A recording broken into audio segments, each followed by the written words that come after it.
Hi guys, welcome back to my YouTube channel. ನಾನು ಚೆನ್ನಾಗಿದ್ದೀನಿ, ನೀವು ಚೆನ್ನಾಗಿದ್ದೀರಾ ಅಂತೇಳಿ ಭಾವಿಸಿದ್ದೀನಿ. ಇವತ್ತಿನ ವಿಡಿಯೋನ ನಾನು ಶುರು ಮಾಡ್ತಾ ಇದ್ದೀನಿ.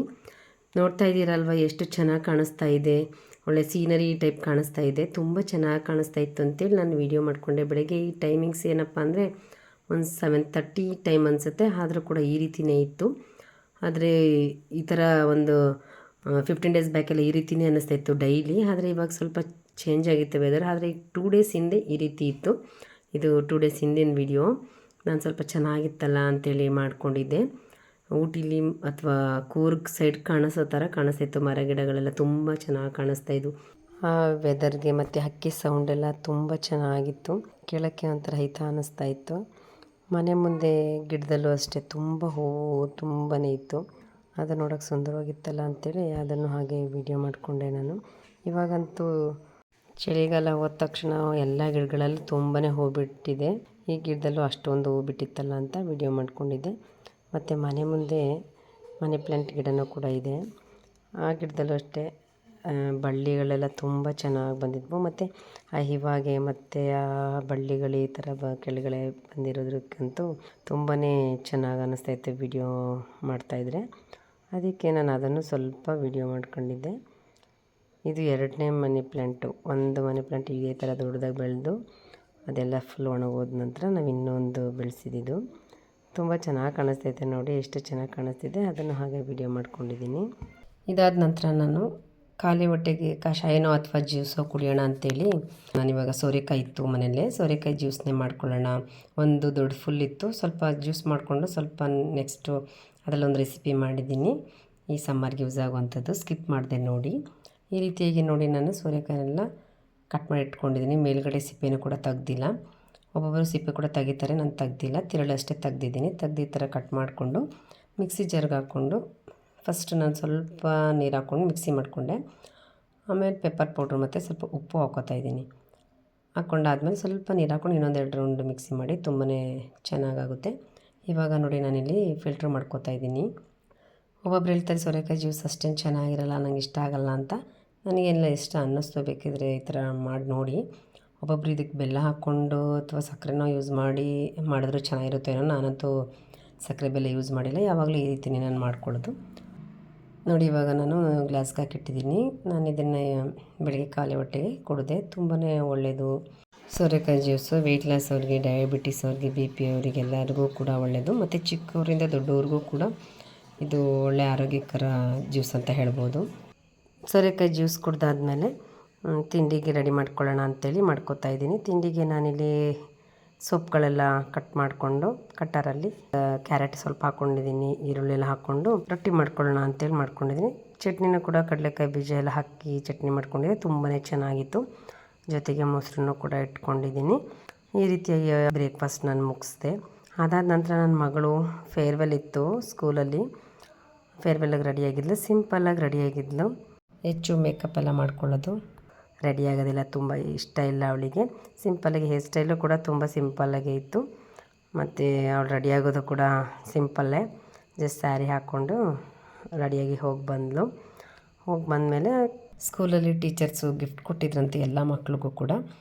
ಅವಳು ಅದನ್ನು ಖುಷಿಯಿಂದ ಓಪನ್ ಮಾಡಬೇಕು ಅಂತೇಳಿ ಓಪನ್ ಮಾಡ್ಕೋತಾ ಇದ್ಲು. ಅವಳನ್ನ ನೋಡ್ತಾಯಿದ್ರೆ ನಾವು ಕೂಡ ಕಾಲೇಜ್ ಮತ್ತು ಸ್ಕೂಲ್ ಡೇಸಲ್ಲೆಲ್ಲ ಇದೇ ಥರ ಮಾಡ್ತಿದ್ದಲ್ವಾ ಅಂತ ಅನ್ನಿಸ್ತಾ ಇತ್ತು. ನಾನು ಓಪನ್ ಮಾಡ್ತೀನಿ ಅಂತೇಳಿ ಓಪನ್ ಮಾಡಿದ್ಲು. ವಿಡಿಯೋ ಮಾಡಮ್ಮ ಅಂಥೇಳಿ ಮಾಡ್ತಾಯಿದ್ದೆ. ಒಬ್ಬರು ಸರ್ರು ಅವ್ರದ್ದು ಈ ವರ್ಷದ ಸ್ಟೂಡೆಂಟ್ಸ್ದೆಲ್ಲ ಫೋಟೋ ಫ್ರೇಮ್ನ ಕೊಟ್ಟಿದ್ರು, ತುಂಬ ಖುಷಿ ಪಡ್ತಾಯಿದ್ಲು. ಇನ್ನೊಬ್ಬರು ಸರು ಒಂದು ಬುಕ್ನ ಎಲ್ಲರಿಗೂ ಕೊಟ್ಟರಂತೆ. ನೆನಪು ಸರ್ ಕೊಟ್ಟರು ಅನ್ನೋದೇನೋ ಒಂಥರ ಖುಷಿ. ನಾನು ಅಷ್ಟೇ, ನನಗೆ 7th ಕೊಟ್ಟಿದ್ದು ನಮ್ಮ ಮಿಸ್ನ ಒಂದು ಬುಕ್ಕು. ನಾನು ಇವಾಗಲೂ ಅದನ್ನ ನೆನ್ಕೋತಾನೆ ಇರ್ತೀನಿ. ಅವರು ಒಂದು ಬುಕ್ ಕೊಟ್ಟಿದ್ದರು, ಪೂರ್ಣಚಂದ್ರ ತೇಜಸ್ವಿ ಅವ್ರದ್ದು ಕಾರ್ವಾಲೋ ಅಂತೇಳಿ ಬುಕ್ ಕೊಟ್ಟಿದ್ದಾರೆ. ನಾನೇನು ಅದನ್ನು ಓದಿಲ್ಲ, ಜಸ್ಟ್ ಅವಳು ಓಪನ್ ಮಾಡ್ಬೇಕಾದ್ರೆ ವಿಡಿಯೋ ಮಾಡಿದ್ದೆ ಅಷ್ಟೇ. ಅದು ತುಂಬ ಖುಷಿ ಪಟ್ಟಳು. ಅದಾದ ನಂತರ ನಾನು ನೆಕ್ಸ್ಟು ನನ್ನ ತಮ್ಮನ ಮಗಳು ಆಟ ಆಡ್ತಾಯಿದ್ಲು. ಅದನ್ನು ಸ್ವಲ್ಪ ಅವಳೊಬ್ಬಳೇ ಆಟ ಆಡ್ತಾಯಿದ್ಲು, ಏನೇನೋ ಮಾತಾಡಿಕೊಂಡು ಸ್ವಲ್ಪ ವಿಡಿಯೋ ಮಾಡೋಣ ಅಂತೇಳಿ ಮಾಡಿದ್ದೀನಿ. ಅವಳು ತುಂಬ ಮಾತಾಡ್ತಾಳೆ. ಆಮೇಲೆ ವಿಡಿಯೋ ಮಾಡ್ತಿದ್ದೀವಿ ಅಂತ ಗೊತ್ತಾಗ್ಬಿಟ್ರಂತೂ ಅವಳು ಏನು ರಿಯಾಕ್ಟೇ ಮಾಡಲ್ಲ, ಒಂಥರ ಕೂತ್ಕೊಬಿಡ್ತಾಳೆ. ಹಂಗಾಗಿ ಅವಳು ಗೊತ್ತಿಲ್ಲದ ಹಾಗೆ ನಾನು ವಿಡಿಯೋ ಮಾಡ್ತಾಯಿದ್ದೆ. ಸುಮ್ಮನೆ ಅವಳು ಪಾಡಿಗೆ ಅವಳು ಆರಾಮಾಗಿ ಆಟ ಆಡ್ತಾಯಿದ್ಲು. ಮಕ್ಕಳೇ ಅಷ್ಟಲ್ವ, ಸುಮ್ಮನೆ ಅವ್ರಿಗೆ ಏನು ಅಂತ ಚಿಂತೆ ಏನೂ ಇರೋಲ್ಲ, ಸುಮ್ಮನೆ ಆರಾಮಾಗಿ ಆಟ ಆಡ್ತಿರ್ತಾರೆ.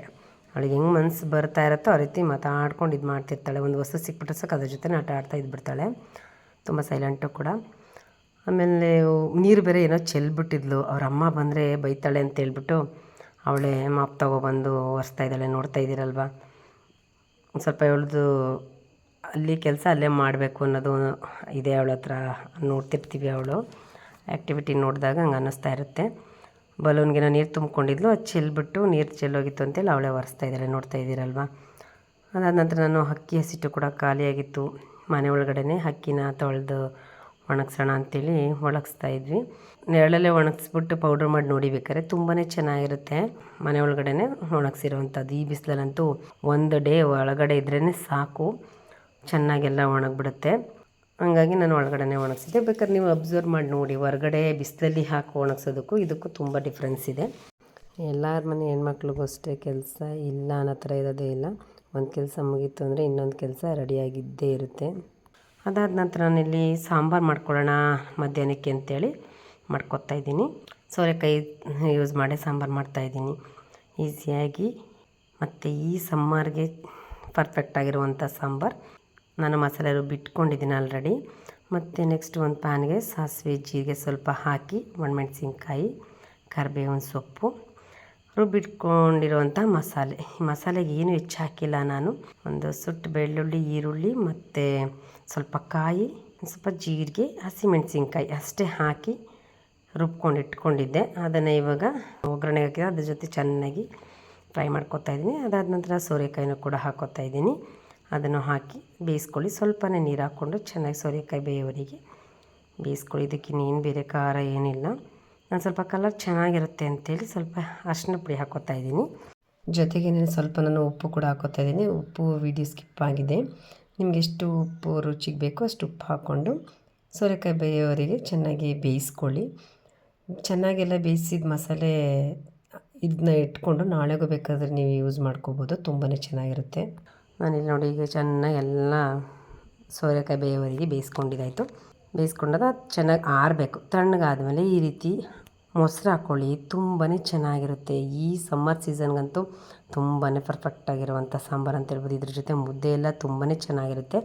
ಆದರೆ ನಾನು ಮುದ್ದೆ ಮಾಡಿಲ್ಲ, ಅನ್ನ ಜೊತೆನೇ ಊಟ ಮಾಡಿ ಮುಗಿಸಿದ್ವಿ. ತುಂಬಾ ಚೆನ್ನಾಗಿತ್ತು. ಸೋರೆಕಾಯಿ ತಂಬುಳಿ ಅಂತ ಹೇಳ್ಬೋದು. ನೀವು ಒಮ್ಮೆ ಟ್ರೈ ಮಾಡಿ, ಈಸಿಯಾಗಿ ಮಾಡ್ಬೋದು. ಮಧ್ಯಾಹ್ನದ ಊಟ ಎಲ್ಲ ಮುಗಿಸಿ ತೋಟದ ಕಡೆ ಹೋಗೋಣ ಅಂಥೇಳಿ ಹೋದ್ವಿ. ಆವಾಗ ಅಲ್ಲಿ ಸಪೋಟೊ ಮರದಲ್ಲಿ ಸಪೋಟಕಾಯಿ ಎಲ್ಲ ಇತ್ತು. ಅದನ್ನು ಕಿತ್ತೇ ಇರಲಿಲ್ಲ. ಕೀಳೋಕ್ಕೆ ಎಟ್ಕಲ್ಲ ಅಂಥೇಳಿ ಸುಮ್ಮನೆ ಆಗಿಬಿಟ್ಟಿದ್ವಿ. ಸುಮ್ಮನೆ ಪಕ್ಷಿಗಳೆಲ್ಲ ತಿನ್ಕೊಂಡು ಸುಮ್ಮನೆ ವೇಸ್ಟ್ ಅಂತಲೇ ಅನ್ಕೋದು, ವೇಸ್ಟ್ ಆಗ್ತಾಯಿತ್ತು. ನಾವು ನೋಡೋಣ, ಟ್ರೈ ಮಾಡೋಣ ಅಂಥೇಳಿ ನಾನು ಮತ್ತು ನನ್ನ ಮಗಳು ಹೋಗಿ ಈ ಥರ ಸ್ವಲ್ಪ ಚಿಕ್ಕ ಚೇರ್ ತೊಗೊಂಡೋಗಿದ್ವಿ. ಚೇರ್ ಮೇಲೆ ನಿಂತ್ಕೊಂಡ್ರೆ ಅವಳಿಗೆ ಎಟ್ಕೊತಾಳೆ. ಸ್ವಲ್ಪ ಹೈಟ್ ಇದ್ದಾಳೆ.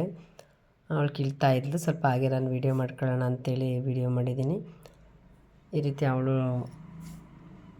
ಅದು ಕೊಂಬೆನ ಎಳ್ಕೊಂಡು ನಾನು ಸ್ವಲ್ಪ ಹೆಲ್ಪ್ ಮಾಡಿದೆ. ಹೆಲ್ಪ್ ಮಾಡ್ಕೊಂಡು ಈ ರೀತಿಯಾಗಿ ಸಪೋಟಕಾಯಿನ ಕಿತ್ಕೊಂಡ್ವಿ.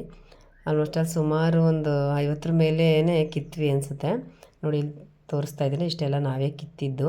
ಸಪೋಟಕಾಯಿನ ಸ್ಪ್ರೆಡ್ ಮಾಡಿ ಒಣಗಾಕಬೇಕು. ಯಾಕಂದರೆ ಹಾಲಿರುತ್ತಲ್ಲ, ಅದು ಕಾಯಿಗೆಟೆ ಹೆಚ್ಚಾದರೆ ಅದು ಕೊಳ್ತೋದಂಗೆ. ಮತ್ತು ಮೇಲಿನ ಕೆಳಗೆ ಬಿದ್ದರೂ ಅಷ್ಟೇ ಕೀಳಬೇಕಾದ್ರೆ ಸುಮ್ಮನೆ ವೇಸ್ಟ್ ಅದು. ಸಣ್ಣದಾಗಿರೋ ತುಂಬ ಸ್ವೀಟಾಗಿದೆ ಕಾಯಿ ಮಾತ್ರ. ದಪ್ಪದು ಇದೆ, ಅದು ತುಂಬ ಹೈಟಲ್ಲಿರೋದ್ರಿಂದ ಅದು ಕೀಳೋಕ್ಕಾಗಲ್ಲ. ಈ ಸ್ವಲ್ಪ ಚಿಕ್ಕ ಮರ ಆಗಿರೋದ್ರಿಂದ ಕೈಲಿ ಸ್ವಲ್ಪ ಎಟಗುತ್ತೆ. ಹಂಗಾಗಿ ಕಿತ್ಕೊಂಡ್ವಿ. ಒಂದು 2 ಡೇಸ್ ಆದಮೇಲೆ ಹಣ್ಣಾಗಿತ್ತು. ಆದರೆ ಇಷ್ಟು ಸಣ್ಣಕ್ಕಿರೋ ತುಂಬಾ ಸ್ವೀಟಾಗಿದೆ. ಹಣ್ಣಾಗಿತ್ತಲ್ಲ, ಅದನ್ನು ಈಗ ನಾನು ತೊಳೆದೆಲ್ಲ ಇಟ್ಕೊಂಡು ತಿನ್ನೋಣ ಅಂಥೇಳಿ ತಿಂತಾಯಿದ್ವಿ. ತುಂಬ ಎಷ್ಟು ಸ್ವೀಟ್ ಅಂದರೆ ತುಂಬಾ ಸ್ವೀಟಾಗಿರುತ್ತೆ. ಅಂದರೆ ನ್ಯಾಚುರಲ್ಲಾಗಿ ಹಣ್ಣು ಮಾಡ್ಕೊಳ್ಳೋದಂತಲ್ವ, ಯಾವ ಪೌಡ್ರ್ ಯೂಸ್ ಮಾಡಿದೆ. ಮನೇಲಿ 1-2 ದಿನ ಇಟ್ಟರೆ ಸಾಕು, ಹಣ್ಣಾಗ್ಬಿಡುತ್ತೆ.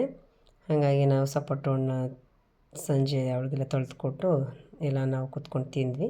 ಸಪೋಟ ಹಣ್ಣಲ್ಲಿ ಜ್ಯೂಸ್ ಎಲ್ಲ ಮಾಡಿಕೊಂಡ್ರು ಕೂಡ ಚೆನ್ನಾಗಿರುತ್ತೆ. ನಾವು ಬರೀ ಹಾಗೆ ಹಣ್ಣನ್ನೇ ಕಟ್ ಮಾಡ್ಕೊಂಡೆಲ್ಲ ತಿಂದ್ವಿ ತೊಳೆದು. ಸಿಪ್ಪೆ ಸಮೇತ ತಿಂದರೆ ತುಂಬಾ ಚೆನ್ನಾಗಿರುತ್ತೆ. ಅದಾದ ನಂತರ ಮೊಳಕೆ ಕಾಳು ಇತ್ತು, ಹೆಸ್ರು ಕಾಳು ಮೊಳಕೆ ಕಾಳು. ಅದು 2 ಡೇಸೇ ಆಗೋಗಿತ್ತು. ಅದು ನೆನೆ ಹಾಕಿ ಅದು ನೋಡಿ ಮೊಳಕೆ ಎಲ್ಲ ತುಂಬಾ ಉದ್ದನೆ ಬಂದುಬಿಟ್ಟಿತ್ತು. ಅದನ್ನು ಹಂಗೇ ಎಲ್ಲ ಮಿಕ್ಸ್ ಮಾಡಿ ತರಕಾರಿ ಜೊತೆ ಎಲ್ಲ ಹಾಕ್ಕೊಡೋಣ ಮಗಳಿಗೆ ಅಂತೇಳಿ, ಅವಳಿಗೆ ಇಷ್ಟ ಕೂಡ. ಹಾಗಾಗಿ ಎಲ್ಲ ತರಕಾರಿ ಕೂಡ ಹಚ್ಕೊಂಡಿದ್ದೀನಿ. ಟೊಮೊಟೊ ಹಣ್ಣು, ಈರುಳ್ಳಿ, ಕ್ಯಾರೆಟು, ಸೌತೆಕಾಯಿ ಕೂಡ ಇತ್ತು. ಅದನ್ನೆಲ್ಲ ಹಾಕಿ ಕೊಡೋಣ ಅಂಥೇಳಿ ಒಂದು ಬೌಲ್ಗೆ ಹಾಕಿಟ್ಟಿದ್ದೀನಿ. ಮತ್ತು ಜೊತೆಗೆ ಕ್ರಿಸ್ಪಿಯಾಗಿ ಚೆನ್ನಾಗಿರುತ್ತೆ ಅಂತೇಳಿ ಮೂಂಗ್ ದಾಲ್ ಇತ್ತು, ಅದನ್ನು ಕೂಡ ಹಾಕಿದ್ದೀನಿ. ಅದ್ರ ಜೊತೆಗೆ ನಾನು ಬೇರೆ ಯಾವುದು ಚಿಲ್ಲಿ ಪೌಡರ್ ಅದು ಇದು ಏನು ಹಾಕೋಕ್ಕೆ ಹೋಗಲ್ಲ, ಜಸ್ಟ್ ಪೆಪ್ಪರ್ ಪೌಡ್ರು ಮತ್ತು ಒಂದು ಸ್ವಲ್ಪ ಸಾಲ್ಟ್ ಹಾಕ್ತೀನಿ ಅಷ್ಟೇ. ಇದನ್ನೆಲ್ಲ ಹಾಕಿ ಚೆನ್ನಾಗಿ ಮಿಕ್ಸ್ ಮಾಡ್ಕೋಬೇಕು. ಇದನ್ನು ಒಂದು ಬೌಲ್ ತಿಂದರೆ ಸಾಕು, ಹೊಟ್ಟೆನೇ ತುಂಬಿಡುತ್ತೆ. ಮತ್ತು ಡಯಟ್ ಮಾಡೋರ್ಗಂತೂ ತುಂಬಾ ಒಳ್ಳೆಯದು, ಒಂದು ಬೌಲ್ ತಿಂದರೆ ಸಾಕು ಇದನ್ನು. ಮತ್ತು ಇದು ಅವಲಕ್ಕಿ ಕರಿದು ಕೂಡ ಇತ್ತು, ಅದನ್ನು ಸ್ವಲ್ಪ ಹಾಕಿ ಮಿಕ್ಸ್ ಮಾಡಿದೆ, ಚೆನ್ನಾಗಿರುತ್ತೆ ಅಂತೇಳಿ. ಅದೆಲ್ಲ ಕ್ರಿಸ್ಪಿಯಾಗಿ ಸಿಗುತ್ತೆ ಬಾಯಿಗೆ ಅಂತೇಳಿ. ಅವ್ಳಿಗೆ ಈ ಥರ ಎಲ್ಲ ಹಾಕ್ಕೊಟ್ರೆ ಇಷ್ಟಪಡೋದು. ಹಾಗಾಗಿ ಇತ್ತು ಸ್ವಲ್ಪ ಇತ್ತು ಅಂತೇಳಿ ಎಲ್ಲನೂ ಹಾಕಿ ಚೆನ್ನಾಗಿ ಮಿಕ್ಸ್ ಮಾಡಿ ಕೊಟ್ಟೆ. ಇದರಲ್ಲಿ ತರಕಾರಿನೂ ತಿಂದಂಗಾಗುತ್ತೆ, ಜೊತೆಗೆ ಮೊಳಕೆ ಕಾಳಲ್ಲಂತೂ ಫೈಬರು, ಕ್ಯಾಲ್ಶಿಯಮ್ ಎಲ್ಲ, ಪ್ರೋಟೀನ್ ಎಲ್ಲ ಚೆನ್ನಾಗಿರುತ್ತೆ. ಮಕ್ಕಳಿಗೆ ಮಾಡಿಕೊಡಿ ನೀವು ಫ್ರೀ ಇದ್ದಾಗ, ವೀಕಿಗೆ 1 ಸಲನೋ 2 ಸಲನೋ ಕೊಡಿ. ನಿಮ್ಮ ಮಕ್ಕಳು ಕೂಡ, ನೀವು ಕೂಡ ತಿನ್ನಿ, ಒಳ್ಳೆಯದು ಆರೋಗ್ಯ ದೃಷ್ಟಿಯಿಂದನೂ ಕೂಡ. ನಾನು ಅದಕ್ಕೋಸ್ಕರ ಈ ಥರ ಮಾಡಿಕೊಂಡು ತರಕಾರಿ ತಿಂದಂಗೆ ಆಗುತ್ತಲ್ಲ ಅಂತೇಳಿ ಈ ಥರ ಮಾಡ್ಕೋತೀವಿ. ಹಣ್ಣುಗಳಿದ್ರೆ ಇದ್ರ ಜೊತೆ ಹಣ್ಣು ಹಾಕ್ಕೊಂಡ್ರೂ ಚೆನ್ನಾಗಿರುತ್ತೆ. ನನ್ನ ಇವತ್ತಿನ ವಿಡಿಯೋ ಇದಾಗಿತ್ತು. ಈ ವಿಡಿಯೋನ ಎಲ್ಲೂ ಸ್ಕಿಪ್ ಮಾಡದೆ ನೋಡಿದ್ದೀರಾ ಅಂತೇಳಿ ನಾನು ಭಾವಿಸಿದ್ದೀನಿ. ಈ ವಿಡಿಯೋ ಹೇಗಿತ್ತು ಅಂತೇಳಿ ಕಮೆಂಟ್ ಬಾಕ್ಸಲ್ಲಿ ಕಮೆಂಟ್ ಮಾಡಿ, ಲೈಕ್ ಮಾಡಿ, ಶೇರ್ ಮಾಡಿ. Thank you.